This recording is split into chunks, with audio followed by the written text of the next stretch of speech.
ಚಪಾಳ ಇರ್ಲಿ.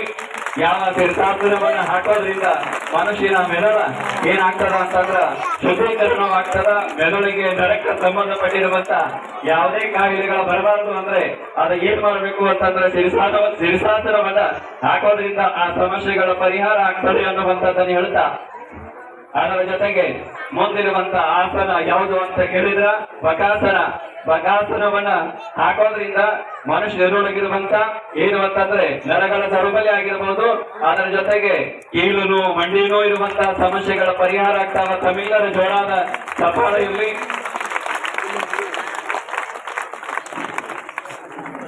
ಈಗ ಮುಂದೆ ಇರುವಂತದ್ದು ಪದ್ಮ ಮಯೂರಾಸನ.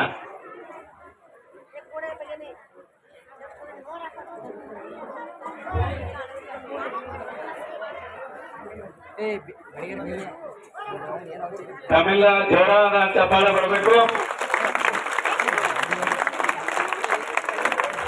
ಧನುರಾಸನವನ್ನ ಹಾಕೋದ್ರಿಂದ ಮನುಷ್ಯನ ಪಚನ ಕ್ರಿಯೆಗೆ ಸಂಬಂಧಪಟ್ಟಿರುವಂತಹ ತೊಂದರೆಗಳಿದ್ರ, ಉದರ ರೋಗಗಳಿದ್ರ ಅವೆಲ್ಲ ಪರಿಹಾರ ಆಗ್ತಾವ. ಅಂತ ಆಸನ ಪದ್ಮ ಮಯೂರಾಸನ. ಆದ ನಂತರದೊಳಗ ಯಾವುದು ಅಂತ ಕೇಳಿದ್ರ ಧನುರಾಸನ ಅಂತ ಕರಿತೀವಿ. ಧನುರ್ ಅಂತಂದ್ರೆ ಯಾವ ಬಿಲ್ ಅಂತ ಕರಿತೀವಲ್ಲ, ಆ ರೂಪದೊಳಗ ಮನುಷ್ಯನ ದೇಹವನ್ನ ಬಗ್ಸೋದ್ರಿಂದ ನಿಮ್ಮ ಸೊಂಟದ ನೋವು ಆಗಿರಬಹುದು, ಸೊಂಟದ ನೋವು, ಬೆನ್ನ ನೋವು ಇತ್ತು ಅಂದ್ರೆ ಅವೆಲ್ಲ ಪರಿಹಾರ ಆಗ್ತವೆ. ಅಂತ ಆಸನ ಧನುರಾಸನ. ಜೋರಾದ ತಮಿಳರ ಚಪ್ಪಾಳ ಇರಲಿ.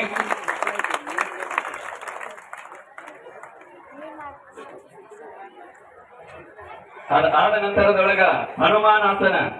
ನೀವೆಲ್ಲ ಹನುಮಂತಗ ನೋಡಿರಿಲ್ಲ, ಆಂಜನೇಯ ಸ್ವಾಮಿ ಅಂತ ಹನುಮಂತನ ಶಕ್ತಿ ಬೇಕಾಗಿತ್ತು ಅಂದ್ರೆ ಹನುಮಾನಾಸನವನ್ನ ಹಾಕ್ಬೇಕು. ನೋಡ್ರಿ ಎಷ್ಟು ಅದ್ಭುತ ಅಂತಂದ್ರೆ ಬಹಳಷ್ಟು ಅದ್ಭುತವಾಗಿರುವಂತ ಆಸನ ಹನುಮಾನಾಸನ. ತಮ್ಮೆಲ್ಲರ ಜೋರಾದ ಚಪ್ಪಾಳ ಇರ್ಲಿ.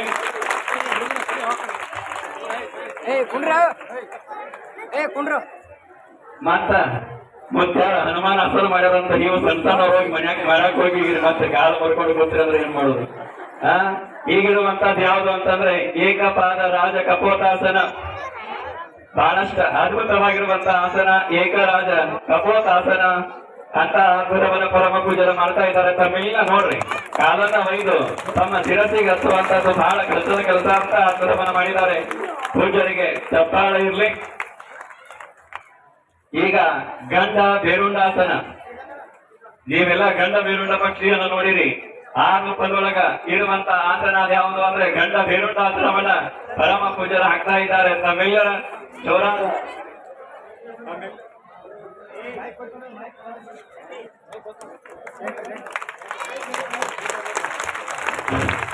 ಗಂಡ ಬೇರುಂಡಾಸನ. ತಮ್ಮೆಲ್ಲರ ಜೋರಾದ ಚಪ್ಪಾಳೆ.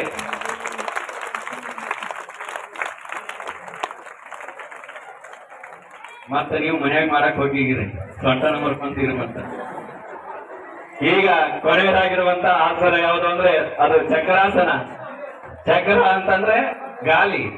ಗಾಳಿ ಯಾವ ರೀತಿ ಇರ್ತದ ಆ ರೀತಿ ತಮ್ಮ ದೇಹವನ್ನ ಸಂಪೂರ್ಣವಾಗಿ 90 ಡಿಗ್ರಿಯಲ್ಲಿ ಮನಿಸುವಂತ ಆಸನ ಅದು ಚಕ್ರಾಸನ.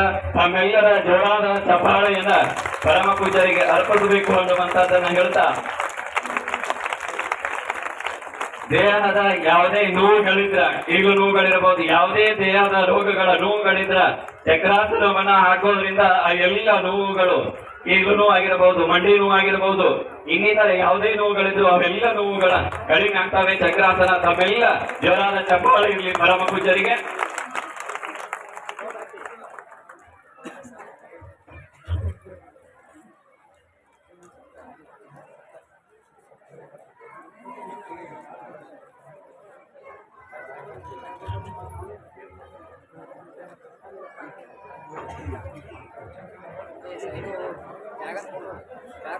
ನಿಮಗೆಲ್ಲ ಕಲಬುರಗಿ ಒಳಗೆ ಇರುವಂತವ್ರು ಇದ್ರಂದ್ರ ಪರಮ ಪೂಜರು ಕಲಬುರಗಿ ಒಳಗ ಯೋಗ ಶಿಬಿರವನ್ನ ಆಯೋಜನೆ ಮಾಡಿರ್ತಾರೆ.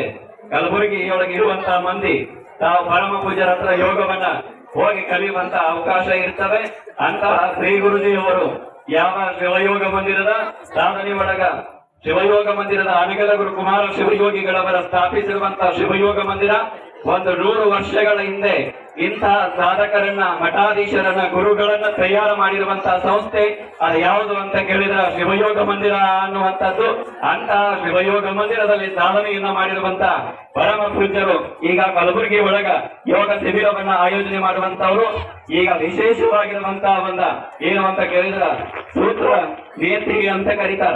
ನಮ್ಮ ಮೂಗಿಗೆ ಸಂಬಂಧಪಟ್ಟಿರುವಂತ ಏನೋ ತೊಂದರೆಗಳಿದ್ರ ಬಹಳ ಜನ ಹೇಳ್ತಿರ್ತಾರ, ಮೂಗಿನೊಳಗ ಮಾಂಸ ಬೆಳೆದಿರ್ತೀರಿ, ಆಪರೇಷನ್ ಮಾಡಿದ್ರಿ, ನಮ್ಮ ಮೂಗೆ ಕಟ್ಟಿರ್ತಾರ ಅಂತ ಹೇಳಿ. ಅಂತ ಸಮಸ್ಯೆಗಳಿಗೆ ಏನು ಅಂತಂದ್ರ ಸೂತ್ರ ರೀತಿ ಅಂತ ಕರೀತಾರ. ನೋಡ್ರಲ್ಲಿ ಏನು ಅಂತ ಕೇಳಿದ್ರ ಮೂಗಿನೊಳಗ ಇದನ್ನ ಹಾಕಿ ಅದನ್ನ ಬಾಯಿ ಒಳಗ ತೆಗೆಯುವಂತದ್ದು ನೋಡ್ರಿ. ಮೂಗಿನೊಳಗೆ ಹಾಕಿ ಬಾಯಿ ಒಳಗೆ ತೆಗೆದು ನಿಮ್ಮ ಮೂಗಿನೊಳಗಿರುವಂತಹ ಸಮಸ್ಯೆಗಳನ್ನ ಇದರ ಮುಖಾಂತರ ಪರಿಹಾರ ಆಗ್ತದ. ಅದಕ್ಕೆ ಏನಂತ ಕರೀತಾರ ಅಂದ್ರ ಸೂತ್ರ ನೀತಿ ಅಂತ ಕರೀತಾರ. ಅಂತಹ ಸೂತ್ರ ನೀತಿಗಳನ್ನ ಪ್ರದರ್ಶಿಸುವಂತಹ ಪರಮ ಪೂಜರಿಗೆ ಜೋರಾದ ಚಪ್ಪಾಳೆ. ಗಂಟಲು ಮತ್ತು ಏನಪ್ಪಾ ಅಂದ್ರ ಮೂಗಿಗೆ ಸಂಬಂಧಪಟ್ಟ ಸಮಸ್ಯೆಗಳು ಈ ಯೋಗವನ್ನು ಮಾಡೋದ್ರಿಂದ ಹೋಗ್ತಾ ಇರ್ತಾವೆ. ನಾನು ಇನ್ನೇನು ದಿವಸ ಹೇಳಿದ್ದೆ ಏನು ಅಂತ ಕೇಳಿದ್ರ ಇಂದಿನ ಋಷಿಮುನಿಗಳು ಬಹಳಷ್ಟು ವರ್ಷಗಳ ಕಾಲ ಬದುಕಬೇಕಾಗಿತ್ತು ಅಂದ್ರ ಅವ್ರು ಮಾಡುವಂತ ಯೋಗ ಯಾವ್ದಾಗಿತ್ತು ಅಂದ್ರ ವಸ್ತ್ರಧೌತಿ ಅಂತ ಹೇಳಿದ್ದೇನ. ವಸ್ತ್ರಧೌತಿ ಅಂತಂದ್ರೆ ಅರುಬೆಯನ್ನು ನುಂಗಿ ನಮ್ಮ ದೇಹದ ಒಳಗಿರುವಂತ ಕಲ್ಮಶವನ್ನ, ಜಠರಾಗ್ನಿಯನ್ನ, ಹೃದಯಕ್ಕೆ ಸಂಬಂಧಿಸಿರುವಂತಹ ಕಾಯಿಲೆಗಳಿಂದ ಮುಕ್ತಿ ಹೊಂದಬೇಕಾಗಿತ್ತು ಅಂದ್ರೆ ಯಾವ ವಸ್ತ್ರಧೌತಿಯನ್ನ ಮಾಡುವುದರ ಮುಖಾಂತರ ಒಳಗಿರುವಂತಹ ಜಠರಾಗ್ನಿಯನ್ನ ಸ್ವಚ್ಛ ಮಾಡುವಂತಹ ಬಹಳಷ್ಟು ಕಷ್ಟಕರ ಯೋಗ. ಈ ಯೋಗ ಹೆಂಗ ಅಂತಂದ್ರ ಬಹುಶಃ ಅವ್ರು 7 ಮೀಟರ್ ಅರಬೆ ಇರ್ತಾರ. ಅದು ಸಮಯ ಬಹಳ ಕಡಿಮೆ ಇರೋದ್ರಿಂದ 4 ಮೀಟರ್ ಅರಬೆಗಳನ್ನ ನುಂಗಿ ಏನ್ ಮಾಡ್ತಾ ಇದ್ದಾರೆ ಅಂತಂದ್ರೆ ಅದನ್ನ ಹೊರಗೆ ತೆಗೆಯುವುದರ ಮುಖಾಂತರ ದೇಹದ ಒಳಗಿರುವಂತ ಕಲ್ಮಶವನ್ನ ಹೊರಗಾಕುವಂತದ್ದು. ಇವತ್ತಿನ ಕಾರ್ಯಕ್ರಮಕ್ಕೆ ವಿಶೇಷವಾಗಿ ಆಗಮಿಸಿರುವಂತಹ ಅತಿಥಿಗಳಾಗಿ ಆಗಮಿಸಿರುವಂತ ನಮ್ಮ ಕಾಂಗ್ರೆಸ್ಸಿನ ಮುಖಂಡರಾಗಿರುವಂತ ಯಾವ ಸುಭಾಷ್ ರಾಠೋಡ್ ಅವರು ವೇದಿಕೆಗೆ ಆಗಮಿಸ್ತಾ ಇದ್ದಾರೆ. ಪೂಜ್ಯರ ದರ್ಶನ ಆಶೀರ್ವಾದವನ್ನು ಪಡ್ಕೊಳ್ಳಿಕ್ಕೆ ನಮ್ಮೆಲ್ಲರ ಜೋರಾದ ಚಪ್ಪಾಳೆಯನ್ನ ಕಟ್ಟಿ ಅವರಿಗೆ ಈ ಕಾರ್ಯಕ್ರಮಕ್ಕೆ ಹೃದಯಪೂರ್ವಕವಾಗಿ ಸ್ವಾಗತವನ್ನು ಕೋರಬೇಕಾಗ್ತದೆ.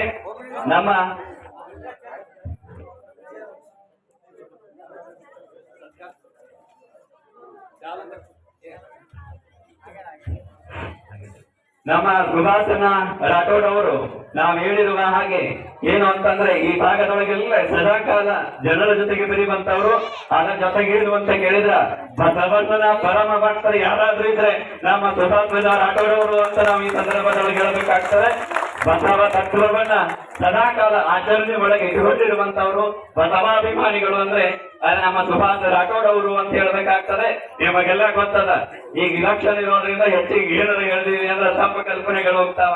ಒಂದು ಸರಳ ಸಾತ್ವಿಕ ಸ್ವಭಾವದ ಬಸವಣ್ಣನ ಅಪ್ಪಟ ಪರಮ ಭಕ್ತರು ಅಂದ್ರೆ ಅದು ನಮ್ಮ ಸುಭಾಷ್ ರಾಠೋಡ್ ಅವರು ಅಂತ ಈ ಸಂದರ್ಭದೊಳಗ ಹೇಳ್ತಾ ಸದಾಕಾಲ ಜನರ ಜೊತೆಗಿರುವಂತವ್ರು ಇವತ್ತು ಬಂದ ನಮ್ಮ ವೀರಭದ್ರೇಶ್ವರರ ದರ್ಶನ, ಅದರ ಜೊತೆಗೆ ಎಲ್ಲ ಪರಮ ಪೂಜ್ಯರ ಬಂದ ದರ್ಶನ ಆಶೀರ್ವಾದವನ್ನು ಮಾಡ್ಕೊಂಡು ಹೋಗಿದ್ದಾರೆ. ಅವರಿಗೆ ಆ ಭಗವಂತನ ಆಶೀರ್ವಾದ, ವೀರಭದ್ರೇಶ್ವರ ಆಶೀರ್ವಾದ, ಗುರುವಿನ ಆಶೀರ್ವಾದ ಇರಲಿ ಅಂತ ಪ್ರಾರ್ಥನೆಯನ್ನು ಮಾಡಿ ಅವರಿಗೆ ಮತ್ತೊಂದ್ಸತಿ ಚಪ್ಪಾಳೆಯನ್ನು ತಟ್ಟಿ ಶುಭವನ್ನು ಕೋರಬೇಕು. ನಾ ಹೇಳಿದ್ದೆ ಏನು ಅಂತ ಕೇಳಿದ್ರ ವಸ್ತ್ರಧೌತಿ ಅನ್ನುವಂಥದ್ದು ನಮ್ಮ ಜಠರಾಗ್ನಿ ಸ್ವಚ್ಛ ಆಗ್ಬೇಕಾಗಿತ್ತಂದ್ರ 4.5 ಮೀಟರ್ ಬಟ್ಟೆಯನ್ನ ಒಳಗಿಡುತ್ತೇವ. ಮತ್ತೆ ನೀವು ಭಯ ಕಂಡುಕೊಂಡಿರಿ ಒಳಗೆ ಹೋಗಿ ದೇಹದೊಳಗಿರುವಂತ ಎಲ್ಲ ಕಲ್ಮಶವನ್ನ, ಹೃದಯಕ್ಕೆ ಸಂಬಂಧಪಟ್ಟಿದ್ದಾಗಿರಬಹುದು, ಶ್ವಾಸಕೋಶಕ್ಕೆ ಸಂಬಂಧಪಟ್ಟಿದ್ದಾಗಿರಬಹುದು, ಜಠರಾಗ್ನಿಗೆ ಸಂಬಂಧಪಟ್ಟಿದ್ದಾಗಿರಬಹುದು, ಆ ಎಲ್ಲ ದೋಷಗಳ ಏನಾಗ್ತಾವ ಅಂತಂದ್ರೆ ಈ ವಸ್ತ್ರಧೌತಿಯನ್ನ ಮಾಡೋದ್ರಿಂದ ಅವೆಲ್ಲ ಪರಿಹಾರ ಆಗ್ತಾವ. ನೀವು ನೆನಪಿರ್ಲಿ, ಊಟ ಕುಂತಾಗ ಒಂದಿಷ್ಟು ಏನಾರ ಗಂಟಲು ಕೈತಂದ್ರ 3 ತಾಸು ಕೆಮ್ತೀರಿಲ್ಲ, ಒಂದು ಚಳಿಗೆ ನೀರು ಕುಡಿತೀರಿ, ಒಂದು ಅರಬೆಯನ್ನ ಅದನ್ನ ನುಂಗಿ ವಾಪಸ್ ತೆಗೆಯುವಂತದ್ದು ಅಂತಂದ್ರೆ ಅದಕ್ಕೆ ವಸ್ತ್ರಧೌತಿ ಅಂತ ಕರೀತಾರ. ನೆನಪಿರ್ಲಿ, ಆ ಯೋಗವನ್ನ ಪ್ರದರ್ಶನ ಮಾಡ್ಬೇಕಾಗಿತ್ತು ಅಂದ್ರ ಅವರು 2 ದಿವಸ ಉಪವಾಸ ಇರ್ಬೇಕ, ಅವಾಗ ಮಾತ್ರ ಅದನ್ನ ಮಾಡ್ಲಿಕ್ಕೆ ಬರ್ತದ. ನಿಮ್ಮ ಮುಂದೆ 2 ದಿನ ಉಪವಾಸ ಇದ್ದು ಅಂತ ಯೋಗವನ್ನ ಪ್ರದರ್ಶನ ಮಾಡ್ತಾ ಇದ್ದಾರೆ. ಅವರಿಗೆ ಜೋರಾದ ಚಪ್ಪಾಳೆಯನ್ನು ತಟ್ಟಿ ಈ ಸಂದರ್ಭದಲ್ಲಿ ಶುಭವನ್ನ ಕೋರಬೇಕು. ಮತ್ತ ನಿಮ್ಮ ಮಕ್ಕಳಿಗೆಲ್ಲ ಹೇಳ್ರಿ, ಮತ್ತ ಮನ್ಯಾಗ ಹೋಗಿ ಅವು ನುಂಗ ಕಟ್ಟಿಗಿದ್ದಾವ, ಮನ್ಯಾಗ ಹೋಗಿ ಅವು ನುಂಗಿ ಹಿಂಗ್ಯಾವ ಹಂಗ ಆಗಬಾರದು. ಯಾಕಂತಂದ್ರ ನೀವೇನಾರ ಅದನ್ನ ಪ್ರಯತ್ನ ಮಾಡಕ್ ಹೋದ್ರಿ ಅಂತಂದ್ರ ಅದು ಸಾಧ್ಯ ಇಲ್ಲ. ಯಾಕಂದ್ರ ಅದಕ್ಕ ಸತತ ಪರಿಶ್ರಮ, ಸತತ ಸಾಧನೆ ಇರ್ತದ. ಒಂದೇ ದಿನದಾಗ ಒಂದೇ ತಾಸಿನಾಗ ಮಾಡ್ಲಿಕ್ಕೆ ಬರೋದಿಲ್ಲ. ಬಹಳಷ್ಟು ದಿನಗಳಿಂದ ಅದನ್ನ ಸದಾಕಾಲ ಸಾಧನೆ ಒಳಗ ಇಟ್ಕೊಂಡಿರುವಂತವ್ರು ಅಂತಂದ್ರೆ ಅದು ಪರಮ ಪೂಜ್ಯ ರುದ್ರಮುನಿ ಮಹಾಸ್ವಾಮಿಗಳು, ರುದ್ರಮುನಿ ದೇವರು ಅಂತ ಹೇಳ್ಬೇಕಾಗ್ತದೆ. ನೋಡ್ರಿ, ನಾವ್ ಏನಾರ ನುಂಗುವಾಗ ಸ್ವಲ್ಪ ಸಮಯ ಹೆಚ್ಚು ಕಡಿಮೆ ಆಗ್ಬಿಟ್ರೆ ಸಾಕ, ಒಳಗಿರುವಂತ ಕರಳಿಗೆ ಏನಾಗ್ತದ ಅಂತಂದ್ರ ಆ ಬಟ್ಟೆ ಸುತ್ತಗೊಂಡು ಬಿಡ್ತದ. ಅಂತ ಒಂದು ಕಠಿಣವಾಗಿರುವಂತ ಯೋಗವನ್ನ ಬಹುಶಃ ನಮ್ಮ ಕಲಬುರಗಿ ಜಿಲ್ಲೆ ಒಳಗ ಏಕೈಕ ಸ್ವಾಮಿಗಳು ಅಂತಂದ್ರೆ ಅದ ರುದ್ರಮುನಿ ದೇವರು ಅಂತ ಹೇಳ್ಬೇಕಾಗ್ತದೆ. ನಿಮ್ಮ ಮಕ್ಕಳಿಗೆ ಅದನ್ನ ಇಲ್ಲಿ ಎದಕ್ಕ ಪ್ರದರ್ಶನ ಮಾಡಕತ್ತೀವಿ ಅಂತಂದ್ರ ನೆನಪಿರ್ಲಿ, ನಮ್ಮ ಭಾರತ ದೇಶದ ಭವ್ಯ ಪರಂಪರೆ, ಯೋಗ ಪರಂಪರೆಯನ್ನ ನಾವೆಲ್ಲರೂ ಮರ್ತಿದೀವಿ. ಬಹುಶಃ ಅಂತ ಯೋಗ ಪರಂಪರೆ ನಮ್ಮ ಮಕ್ಕಳಿಗೆಲ್ಲ ನೆನಪಿರ್ಲಿ, ನಮ್ಮ ಮಕ್ಕಳಿಗೆಲ್ಲ ಅದಕ್ಕೆ ಗೊತ್ತಾಗಲಿ ಅನ್ನುವುದಕ್ಕಾಗಿ, ನಿಮ್ಮ ಮಕ್ಕಳಿಗೆಲ್ಲ ಅದಕ್ಕೆ ಗೊತ್ತಾಗಲಿ ಅನ್ನುವುದಕ್ಕಾಗಿ ಪೂಜ್ಯರು ಬಂದ ಇಲ್ಲಿ ಅದನ್ನ ಏನ್ ಮಾಡಕತ್ತಾರ ಅಂತಂದ್ರೆ ಪ್ರದರ್ಶನವನ್ನ ಮಾಡ್ತಾ ಇದ್ದಾರೆ ಅನ್ನುವಂಥದ್ದು. ಅಂತ ನಮ್ಮ ಭಾರತ ದೇಶದ ಯೋಗ ಪರಂಪರೆಯನ್ನ ವಿಶ್ವ ಯೋಗ ದಿನಾಚರಣೆ ಅಂತ ಆಚರಣೆ ಮಾಡ್ತಾರೆ. ಎಷ್ಟನೇ ತಾರೀಕ? ನಾಳೆಗೆ ಹೋಗೋದಿಲ್ಲ. ಎಷ್ಟನೇ ತಾರೀಕ? ನೆನಪದ ಹುಡುಗರಿಗೆ ಜೂನ್ 21ನೇ ತಾರೀಕ ವಿಶ್ವ ಯೋಗ ದಿನಾಚರಣೆಯನ್ನ 193 ದೇಶದಲ್ಲಿ ಆಚರಣೆ ಮಾಡ್ತಾರಂದ್ರ ನಮ್ಮ ಯೋಗದ ಶಕ್ತಿ ಎಷ್ಟಿರಬೇಕು ಅನ್ನುವಂಥದ್ದ ನಮ್ಮ ತಲೆಯೊಳಗಿರ್ಲಿ. ಅಂತ ಯೋಗ ಪರಂಪರೆಯ ಮುಂದುವರೆದಿರುವಂತ ಭಾಗವನ್ನ ಅದ ನಶಿಸಿ ಹೋಗಬಾರದು. ನಮ್ಮ ಜನರಿಗೆ ಅದು ಗೊತ್ತಾಗಲಿ. ನಮ್ಮ ಯುವಕರು, ನಮ್ಮ ಮುಂದಿನ ಪೀಳಿಗೆ, ಯುವ ಮಕ್ಕಳು ಆ ಯೋಗದತ್ತ ಆಕರ್ಷಣೆಯಾಗಲಿ ಅನ್ನುವುದಕ್ಕಾಗಿ ಪರಮ ಪೂಜ್ಯರು ಇಂಥ ಯೋಗವನ್ನ ಎಲ್ಲ ಕಡೆ ಪ್ರದರ್ಶನವನ್ನ ಮಾಡಿ ಯೋಗವನ್ನ ಪ್ರಚಾರ ಮಾಡುವಂತಹ ಪೂಜ್ಯರು ಅಂದ್ರೆ ಅದು ನಮ್ಮ ರುದ್ರಮುನಿ ದೇವರು ಅಂತ ಈ ಸಂದರ್ಭದೊಳಗೆ ಹೇಳಬೇಕಾಗ್ತದೆ. ಅಂತ ವಸ್ತ್ರಧೌತಿಯನ್ನು ನೋಡ್ರಿ, ಎಷ್ಟು ಕಷ್ಟದ. ನೀವು ನುಂಗ್ತೀರವ 4 ರೊಟ್ಟಿ ನುಂಗ್ತಿರಿಲ್ಲ, ಆದ್ರೆ ಅದನ್ನು ನುಂಗಿ ವಾಪಸ್ ತೆಗೆಯುವಂತದ್ದು ಯೋಗ ಪ್ರಕ್ರಿಯೆ ಅದಲ್ಲ, ಅದು ಬಹಳ ದೊಡ್ಡದಿರ್ತದ. ಅಂತ ಸಾಧನೆಯನ್ನ ನಮ್ಮ ರುದ್ರಮುನಿ ದೇವರು ಮಾಡಿದ್ದಾರೆ ಅನ್ನುವಂಥದ್ದು ಈ ಸಂದರ್ಭದೊಳಗೆ ಹೇಳ್ತಾ ತಮ್ಮೆಲ್ಲ ಜೋರಾದ ಚಪ್ಪಾಳೆ ಬರ್ಲಿ.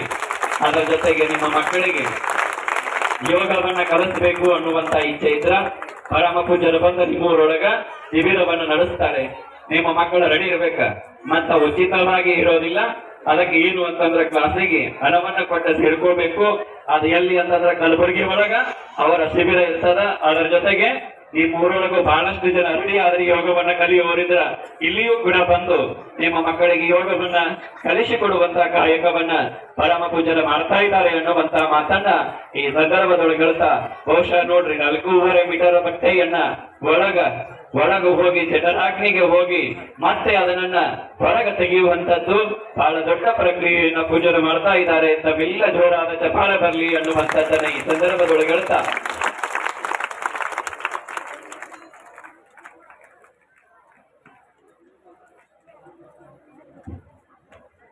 ನೆನಪಿರ್ಲಿ, ಮಾನ್ಯ ಅಪ್ಪ ಅವ್ರು ಹಿಂಗ ಒಂದು ಊರಾಗ ಹೋಗಿ ಈ ತರ ಬಟ್ಟೆ ನುಂಗಿ ಯೋಗ ಪ್ರದರ್ಶನ ಮಾಡಿ ಬಂದಾರ. ಮರುದಿವ್ಸ ಒಂದ್ ಹುಡುಗ ಅವ್ರು ನುಂಗಾಕ್ ಹೋಗಿ 4 ತಿಂಗಳ ದವಾಖಾನೆ ಆಗಿತ್ತಂತ. ಅದು ಬಟ್ಟೆ ಹೊರಗೆ ತಕ್ಕೋಬೇಕಾಗಿತ್ತಂದ್ರ ಅದಕ್ಕೆ ಮತ್ತ ನಿಮ್ಮ ಮಕ್ಕಳು ಹುಷಾರಿರ್ಲಿ. ಮತ್ತೆ ನುಂಗಿ ತೋರ್ಸಾರ, ಅದೇನು ದೊಡ್ಡದೈತಿ ಬಿಡ, ನಾನು ನುಂಗತೀನಿ ಅನ್ನುವಂತ ಒಂಬತ್ತನ ಬೇಡ. ಇಂಥ ಕೆಲಸ ಆಗ್ಬೇಕಾಗಿತ್ತಂದ್ರ ಅದಕ್ಕ ಸಾಧನೆ ಮತ್ತು ಗುರುವಿನ ಮಾರ್ಗದರ್ಶನ ಪರಿಶ್ರಮ ಇದ್ದಾಗ ಮಾತ್ರ ಅಂತಹ ಕೆಲಸ ಆಗ್ಲಿಕ್ಕೆ ಸಾಧ್ಯ ಅನ್ನುವಂಥದ್ದನ್ನ ಈ ಸಂದರ್ಭದೊಳಗೆ ಹೇಳ್ತಾ,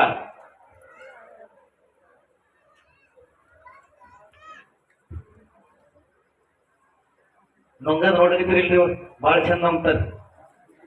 ನಮ್ಮೂರ್ ಕಡೆಗೆ ನುಂಗ್ತಾರ ಹಿಂಗೆ. ನಮ್ಮ ಊರಾಗ ಊರೇ ನುಂಗ್ಯಾರ, ರೋಡೇ ನುಂಗ್ಯಾರ, ಮನಿನೇ ನುಂಗ್ಯಾರ. ನುಂಗಿ ಒಳಗೆ ಹೋಗ್ಯಾವ. ನಮ್ಮ ಊರಾಗ ಇವ್ರು ಪ್ರದರ್ಶನ ಮಾಡಕತ್ತಾಗ ಹಿಂಗೆ ನುಂಗಲಕತ್ತಿದ್ರು. ಹೇಳಕತ್ತು ಒಂದು ಹುಡುಗ ಎದ್ರಿ ಅಂತ ಕೇಳ್ದ, ಇದೇನ್ ದೊಡ್ಡ ಮಾತ್ರಿ, ನಮ್ಮ ಊರೇ ನುಂಗ್ಯಾರ, ಇದು ಅರ್ಬಿ ನುಂಗದೇ ದೊಡ್ಡ ಮಾತು. ಅವ್ನು ಜೋರಾಗಿ ಚಪ್ಪಾಳೆಯನ್ನು ಬಾರಿಸ್ಬೇಕಾಗಲ್ಲ. ಸಂಪೂರ್ಣವಾಗಿ 4.5 ಮೀಟರ್ ಬಟ್ಟೆಯನ್ನ ಹೋಗಿ ಒಳಗಿರುವಂತಹ ಕರಳನ್ನ ಸ್ವಚ್ಛ ಮಾಡಿ ಬರುವಂತಹ ಪ್ರಕ್ರಿಯೆ, ಅಂತಹ ಪ್ರಕ್ರಿಯೆಯನ್ನ ಪೂರ್ಣಗೊಳಿಸಿದ್ದಾರೆ ಪರಮ ಪೂಜ್ಯರು. ತಾವೆಲ್ಲ ನೋಡಬಹುದು. ಬಹುಶಃ ಇದ ಅಷ್ಟಿಷ್ಟ ಸುಲಭವಾಗಿ ಬರುವಂತ ಯೋಗ ಪ್ರಕ್ರಿಯೆ ಅಲ್ಲ. ಒಳಗಿರುವಂತ ಕರುಳನ್ನ, ಅದರ ಜೊತೆಗೆ ಜಠರಾಗ್ನಿಯನ್ನ, ಹೃದಯ, ಶ್ವಾಸಕೋಶ ಎಲ್ಲವನ್ನ ಏನ್ ಮಾಡ್ತದ ಅಂತಂದ್ರ ಸ್ವಚ್ಛ ಮಾಡ್ತದ. ಅಂತ ಯೋಗ ಪ್ರಕ್ರಿಯೆನ ಪರಮ ಪೂಜ್ಯರು ಪೂರ್ಣಗೊಳಿಸಿದ್ದಾರೆ. ನೋಡ್ಬೋದು ತಾವೆಲ್ಲ ಪೂರ್ತಿಯಾಗಿ ಒಳಗೋಗಿರುವಂತದ್ದು. ತಾವೆಲ್ಲ ಜೋರಾದ ಚಪಾಳೆ ಬರಲಿ. ಈಗ ಅದನ್ನ ಮರಳಿ ಏನ್ ಮಾಡ್ತಾರ ಅಂತಂದ್ರ ಹೊರಗೆ ತೆಗೆಯುವಂತ ಪ್ರಕ್ರಿಯೆ ಇರ್ತದ.